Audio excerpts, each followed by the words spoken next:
All right, guys, so I just want to do a real quick video on the top ARs after the mid-season update. I haven't been doing a lot of loadout videos lately, just because it's not that often that the meta's change in this game. I want to show you what is most likely the top 3 options after the update, and I want to show you one AR in particular that I've been using for a while now. It's more of a sweat build, especially for Ashika Island, and it got a pretty significant buff in the mid-season update. The best thing about this gun is it aims in really quick compared to all the other ARs. Now, the 3 that I'm going to show you never got touched in the update, with the exception of the buff that I was just talking about.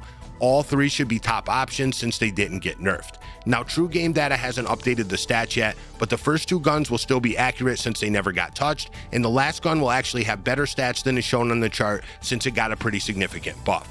Now, the first gun is the Cronin Squall. It's still the best option after the update. It has by far the longest range and fastest TTK out of all the guns I'm going to show you. It stays under 600 milliseconds to kill, all the way out to 49 meters, and it still has the fastest TTK out to its max damage range, staying below 800 milliseconds to kill, out to infinity. Now, the only gun that beats it is the SO14, which is a single shot. That gun actually got buffed for the 3rd time in a row. Its only downfall really is limb shots, and if you're interested, you can check out a video I did on it a while back. I'll link it at the end. Now, really, the only downfall to the Cronin is recoil and aim down sight speed. You're definitely going to have to control it, and it can be slow to aim in, just like most other long-range options in the game.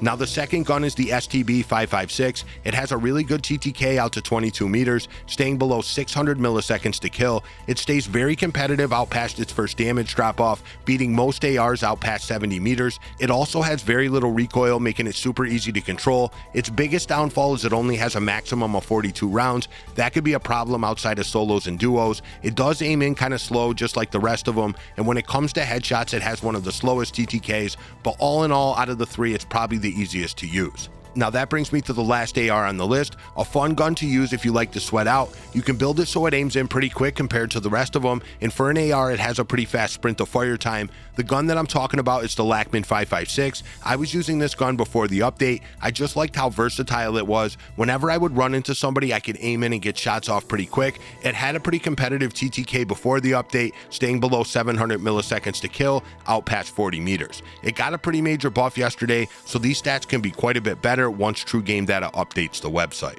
It shows in the patch notes that close to mid-range damage was increased, a maximum damage range was increased, a mid-damage range got added, minimum damage against armor got added, which is a buff, and then finally its upper torso multiplier was increased. All in all, this gun should be significantly better than it was. I definitely liked it before the mid-season update. Now, it can be a little bit of a higher skilled weapon to use, especially if you build it how I have it set up. It does have some recoil, but it's pretty much straight up and down. You could build it more catered towards recoil control, but it would slow down the ADS and sprint to fire, making it the same as the other ARs. Now, the next video I'm going to put out is about a trick for controlling recoil. I go over 3 different ways to make recoil control much easier. 2 of the ways I've never seen anyone else ever mention before. I'm in the middle of recording it now, and it should be out very soon. If you want a notification, just remember to subscribe.